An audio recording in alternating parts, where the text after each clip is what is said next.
So in my previous video, I spoke about two BYU professors' strange conversation, implying that Joseph was gay and that maybe even Jesus too. And I wanted to follow up on that to show that this sort of thing is not isolated. Anyone who follows the developments in academia knows about how critical theory is driving radicalism in America's social sciences. If anyone wants to gain prestige amongst their peers in the social sciences, they must pay homage to the doctrines of these ideologies. So it should be no surprise that BYU's social science departments are rife with ideological activists. For instance, Jane Lopez, a professor of sociology at BYU, recently gave her students an assignment on, quote, revealing whiteness on BYU campus. Students were encouraged to go around campus judging how white students and their whiteness were problematic. Is this really what building Zion looks like?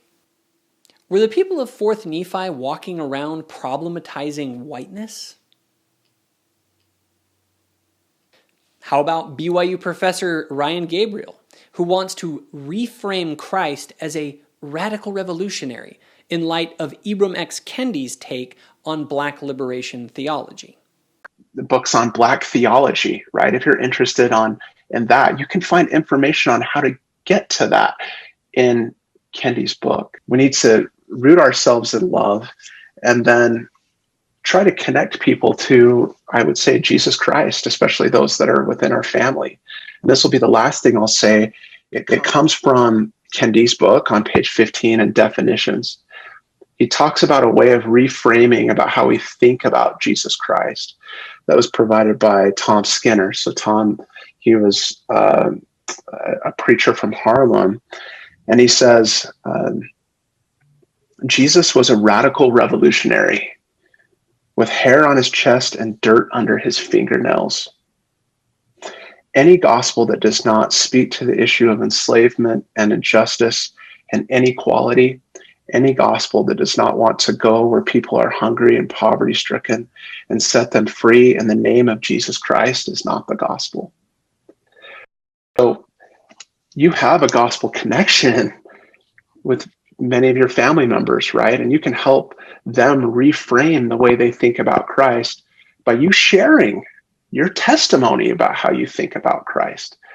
How about Adam Rogers, who thinks conveying gender to your children is problematic, but that modern feminism should be taught to little girls? As a parent, I would encourage you to seriously question these distinctions. Know that play prepares children for life, and children need broad options. Toys are the means by which they practice and acquire the most fundamental motor, cognitive, spatial, social, and emotional skills. But that needed variety is lost when the adults in corporate worlds define some toys as for boys and others as for girls. Provide your children with a range of toys and activities that promote all types of developmental skills, and especially be mindful of the language you use in your home that may convey gendered meanings around their play and their toys. So how do we talk to our kids about gender?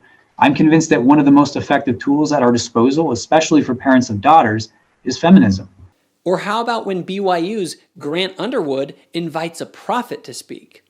No, not one of the apostles, but the radical race theorist Willie Jennings, whose book, After Whiteness, attacks what he believes are the demonic white values. So, we have poet, preacher, and prophet, Professor Willie Jennings. We'll turn the time to you now, sir. And that image is of a white, self-sufficient man who embodies what I call 3 demonic virtues: possession, control, and mastery. Yes, there seriously are people at BYU saying things like control and mastery are somehow demonic, and also somehow inherent to white people, which is weird. Now, perhaps you have heard of James C. Jones. He is a member of the church and a prominent critical race activist who publicly called Elder Holland satanic and the other apostles, quote, homophobic white leaders born in the Jim Crow era. But that did not stop the Maxwell Institute from inviting him to speak, and in that meeting, they discussed ways that they could help him get his critical race training programs sold to wards and stakes in the church. Or how about we go to Twitter and look at what BYU's English professor Jason Kerr is up to?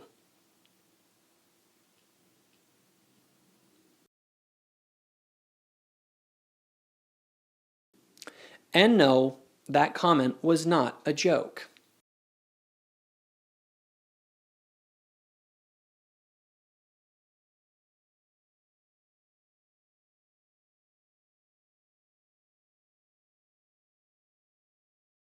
Or how about BYU professor Ronnie Draper?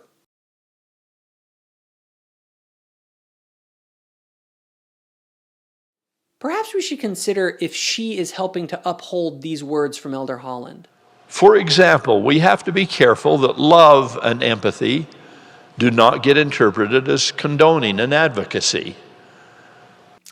Look, I could go on, and I would guess that 70 to 80% of the people in certain social sciences at BYU are in total ideological lockstep with all of this. The critical theory ideology is explicit in its calls to activism. It calls for change to educational and religious institutions. This is the ideology of the academic social sciences in America today. The reality is that the gospel of Jesus Christ is not compatible with queer theory, or with critical race theory, or with gender theory, or with fourth wave feminism, or with postmodernism. And most members and leaders don't even understand what these are. But they should be. They must. Because these ideologies are at the root of so many of the divisions in society and in the church. This is not political, it's ideological. And BYU and its social science departments are being used as Babylon's backdoor into the church. And I say this as someone who loves good scholarship. I don't criticize the proliferation of these ideas because they challenge religious orthodoxy. Like, I don't care that they challenge certain religious beliefs. I challenge them because they're false. They are based on flawed reasoning, bad history, and moral incoherence.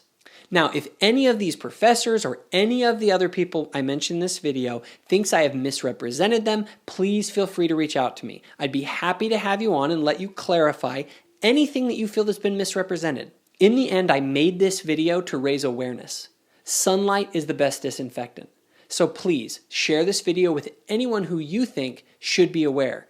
And check out the links in the description for more information about the nature of these dangerous and false ideologies.